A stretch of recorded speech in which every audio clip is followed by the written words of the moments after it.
Hello বন্ধুরা, দেখো আমি আজকে একটা নতুন ভাবে লাউয়ের পায়েস রেসিপি নিয়ে চলে এসেছি। এই এই এই লাউয়ের পায়েস যেমন শরীরের পক্ষে ভালো, তেমনি এটা খেতেও ভালো লাগে। দেখো একদম ঘরোয়া উপকরণ দিয়ে করেছি। আমি এটা কিভাবে করেছি দেখো, জানাচ্ছি। আমি লাউয়ের বিচির দিকটা ছাড়িয়ে নিয়ে ধুয়ে তারপরে এটা কেশারে এটা কুড়ে নিয়েছি। তারপর নিয়েছি 5-7টা খেজুর।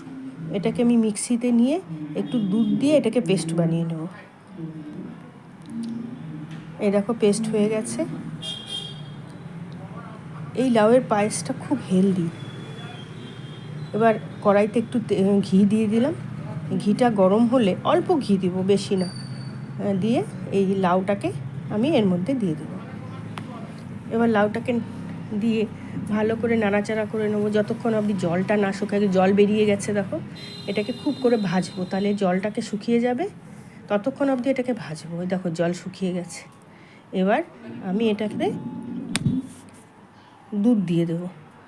আর প্রথমে অল্প একটু দুধ দেবো সেদ্ধ হওয়ার জন্য।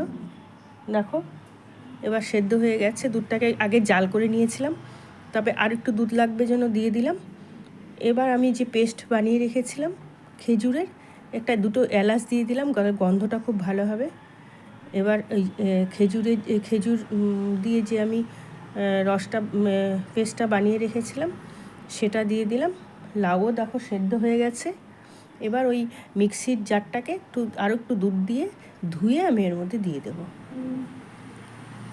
দেখো সুন্দর দুধ আর লাউ একদম মিক্সড হয়েছে। তার মধ্যে দিয়ে দিলাম কয়েকটা ড্রাই ফ্রুট, যেমন কাজু, আমন্ড, তারপর কিশমিশ থাকলেও দিতে পারো। এগুলো দিয়ে আমার দেখো লাউয়ের পায়েস রেডি। এটা ঘরোয়া উপকরণ একদম, এরকম করে করবে। এটা খুব হেলদি খাবার, কোনো চিনি নেই এর মধ্যে, নো সুগার। যারা সুগার আছে তাদের তাদের পক্ষে খুব উপকার। কমেন্ট করে বলবে কেমন